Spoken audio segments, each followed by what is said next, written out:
लीजिए सुनिए जयशंकर प्रसाद की लिखी कहानी चूड़ी वाली। वाचन समीर गोस्वामी का है। अभी तो पहना गई हो? बहू जी बड़ी अच्छी चूड़ियां हैं, सीधे बंबई से पार्सल मंगाया है। सरकार का हुक्म है, इसलिए नई चूड़ियां आते ही चली आती हूं। तो जाओ सरकार को ही पहनाओ, मैं नहीं पहनती। बहू जी जरा देख तो लीजिए, कहती ही मुस्कुराती हुई ढीठ चूड़ी वाली अपना बक्स खोलने लगी। वो 25 वर्ष की एक गोरी छरहरी स्त्री थी। उसकी कलाई सचमुच चूड़ी पहनाने के लिए ढली थी।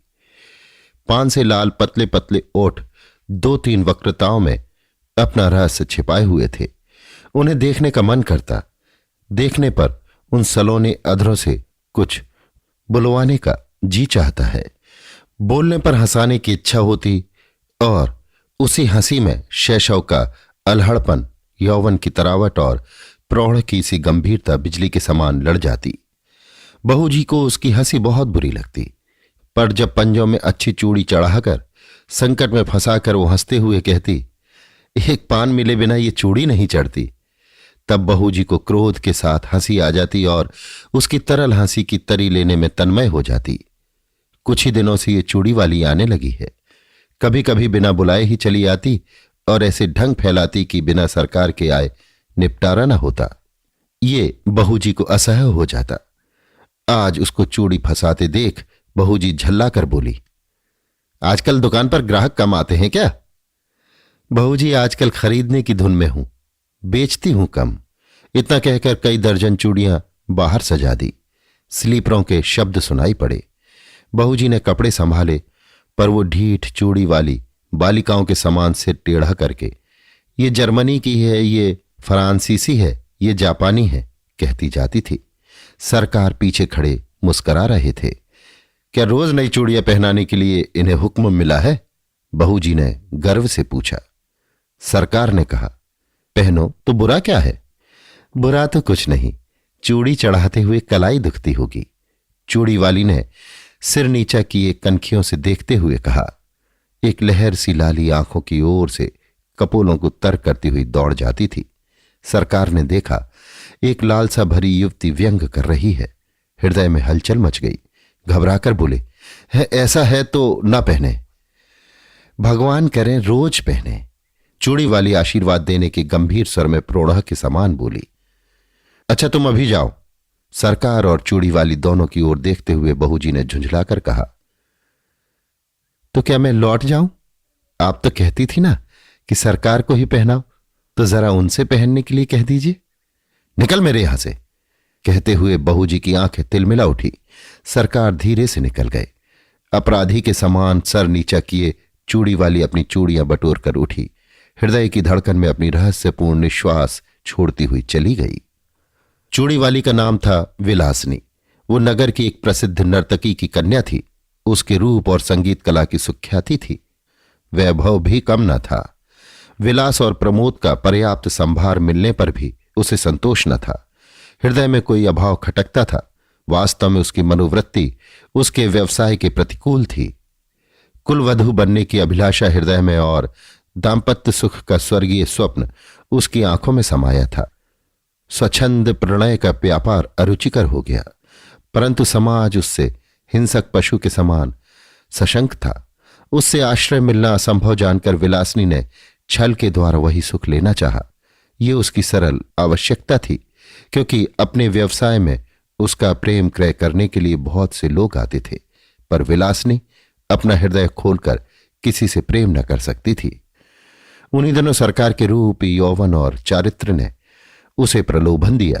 नगर के समीप बाबू विजय कृष्ण की अपनी जमींदारी में बड़ी सुंदर अट्टालिका थी। वहीं रहते थे। उनके अनुचर और प्रजा उन्हें सरकार कहकर पुकारती थी। विलासनी की आंखें विजय कृष्ण पर गड़ गई। अपना चिर संचित मनोरथ पूरा करने के लिए वो कुछ दिनों के लिए चूड़ी वाली बन गई थी। सरकार चूड़ी वाली को जानते हुए भी अनजान बने रहे। अमीरी का एक कौतुक था, एक खिलवाड़ समझकर उसके आने जाने में बाधा न देते। विलासनी के कलापूर्ण सौंदर्य ने जो कुछ प्रभाव उनके मन पर डाला था, उसके लिए उनके सुरुचिपूर्ण मन ने अच्छा बहाना खोज लिया था। वे सोचते, बहू जी का कुलवधु अनौचित सौंदर्य और वैभव की मर्यादा देखकर चूड़ी वाली स्वयं पराजय स्वीकार कर लेगी और अपना निष्फल प्रयत्न छोड़ देगी।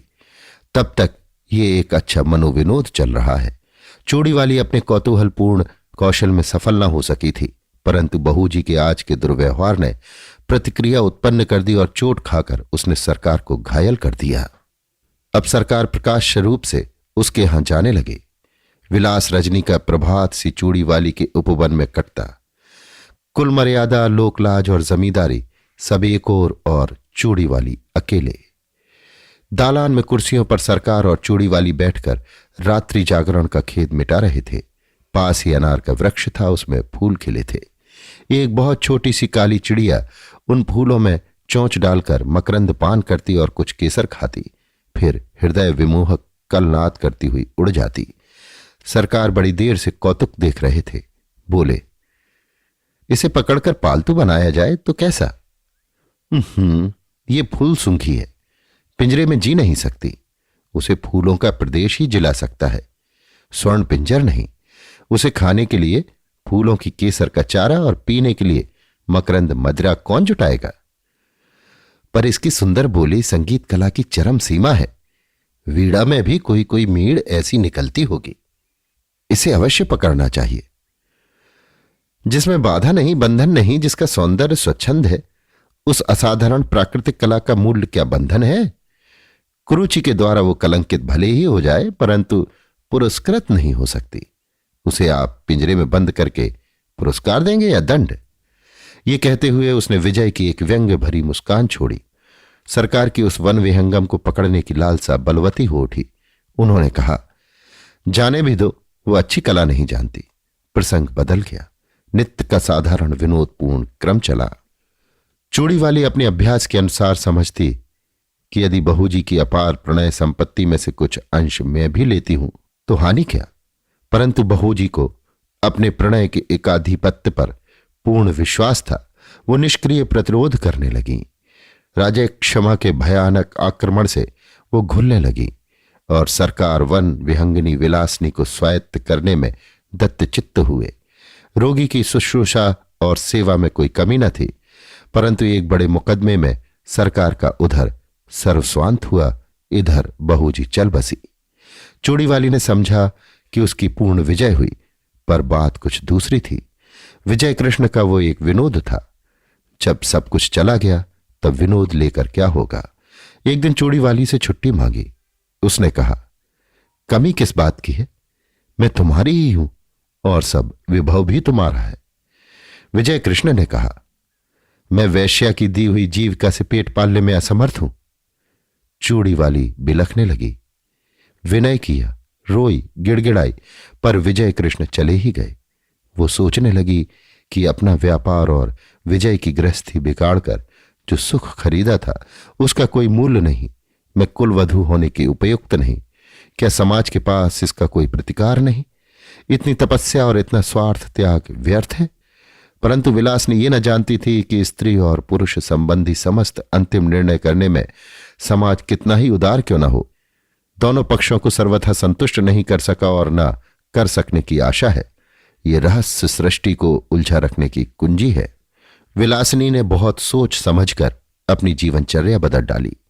सरकार से मिली हुई जो कुछ संपत्ति थी उसे बेचकर पास ही के एक गांव में खेती करने के लिए भूमि लेकर आदर्श हिंदू गृहस्थ की सी तपस्या करने में अपना बिखरा हुआ मन उसने लगा दिया। उसके कच्चे मकान के पास एक विशाल वटवृक्ष और निर्मल जल का सरोवर था। वहीं बैठकर चूड़ी वाली ने पथिकों की सेवा करने का संकल्प किया। थोड़े ही दिनों में अच्छी खेती होने लगी और अन्न से उसका घर भरा रहने लगा। भिखारियों को अन्न देकर उन्हें खिला देने में उसे अकथनीय सुख मिलता। धीरे धीरे दिन ढलने लगा। चूड़ी वाली को सहेली बनाने के लिए यौवन का तीसरा पहर करुणा और शांति को पकड़ लाया। उस पथ से चलने वाले पथिकों को दूर से किसी कलाकुशल कंठ की तान सुनाई पड़ती। अब लो नसानी, अब न नसे हों। वट वृक्ष के नीचे एक अनाथ बालक नंदू को चना और गुड़ की दुकान चूड़ी वाली ने करा दी है। जिन पथिकों के पास पैसे न होते उनका मूल्य वो स्वयं देकर नंदू की दुकान में घाटा न होने देती और पथिक भी विश्राम किए बिना उस तालाब से न जाता। कुछ ही दिनों में चूड़ीवाली का तालाब विख्यात हो गया। संध्या हो चली थी। पखेरुओं का बसेरे की ओर लौटने का कोलाहल मचा और वट वृक्ष में चहल पहल हो गई। चूड़ीवाली चरनी के पास खड़ी बैलों को देख रही थी। दालान में दीपक जल रहा था। अंधकार उसके घर और मन में बरजोरी घुस रहा था। कोलाहल शून्य जीवन में भी चूड़ीवाली को शांति मिली ऐसा विश्वास नहीं होता था। पास ही उसकी पिंडुलियों से सिर रगड़ता हुआ कलुआ दुम हिला रहा था।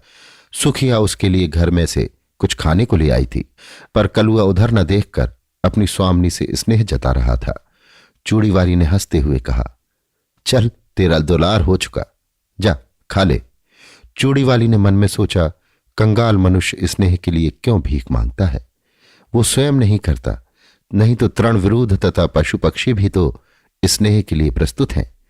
इतने में नंदू ने आकर कहा, मां, एक बटोही बहुत थका हुआ अभी आया है, भूख के मारे वो जैसे शिथिल हो गया है। तूने क्यों नहीं दे दिया? लेता भी नहीं, कहता है तू बड़ा गरीब लड़का है, तुझसे न लूंगा। चूड़ीवाली वट वृक्ष की ओर चल पड़ी। अंधेरा हो गया था। पथिक जड़ का सहारा लेकर लेटा था। चूड़ीवाली ने हाथ जोड़कर कहा, महाराज, आप कुछ भोजन कीजिए। तुम कौन हो? पहले की एक वैश्या। छी, मुझे पड़े रहने दो।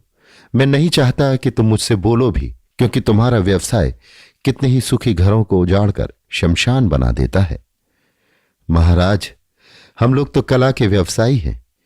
ये अपराध कला का मूल्य लगाने वालों की कुरुचि और कुत्सित इच्छा का है। संसार में बहुत से निर्लज्ज स्वार्थपूर्ण व्यवसाय चलते हैं, फिर इसी पर इतना क्रोध क्यों? क्योंकि वो उन सबों में अधम और निकृष्ट है। परंतु वैश्य का व्यवसाय करके भी मैंने एक ही व्यक्ति से प्रेम किया था। मैं और धर्म नहीं जानती, पर अपनी सरकार से जो कुछ मुझे मिला उसे मैं लोक सेवा में लगाती हूं। मेरे तालाब पर कोई भूखा नहीं रहने पाता। मेरी जीविका चाहे जो रही हो, मेरे अतिथि धर्म में बाधा न दीजिए। पथिक एक बार ही उठकर बैठ गया और आंख गड़ाकर अंधेरे में देखने लगा। सहसा बोल उठा, चूड़ीवाली? कौन? सरकार? हां, तुमने शोक हर लिया। मेरे अपराध जनक तमाम त्याग में पुण्य का भी भाग था, ये मैं नहीं जानता। सरकार, मैंने गृहस्थ कुलवधु होने के लिए कठोर तपस्या की। इन 4 वर्षों में मुझे विश्वास हो गया है कि कुलवधु होने में जो महत्व है वो सेवा का है, ना कि विलास का। सेवा ही नहीं चूड़ीवाली, उसमें विलास का अनंत यौवन है, क्योंकि केवल स्त्री पुरुष के शारीरिक बंधन में वो पर्यवसित नहीं है। बाह्य साधनों के विकृत हो जाने तक ही उसकी सीमा नहीं। गृहस्थ जीवन उसके लिए प्रचुर उपकरण प्रस्तुत करता है, इसलिए वो प्रेय भी है और श्रेय भी है। मुझे विश्वास है कि तुम अब सफल हो जाओगी। मेरी सफलता आपकी कृपा पर है। विश्वास है कि अब इतने निर्दयी ना होंगे। कहते कहते चूड़ीवाली ने सरकार के पैर पकड़ लिए। सरकार ने उसके हाथ पकड़ लिए। अभी आप सुन रहे थे जयशंकर प्रसाद की लिखी कहानी चूड़ीवाली। वाचन समीर गोस्वामी का था।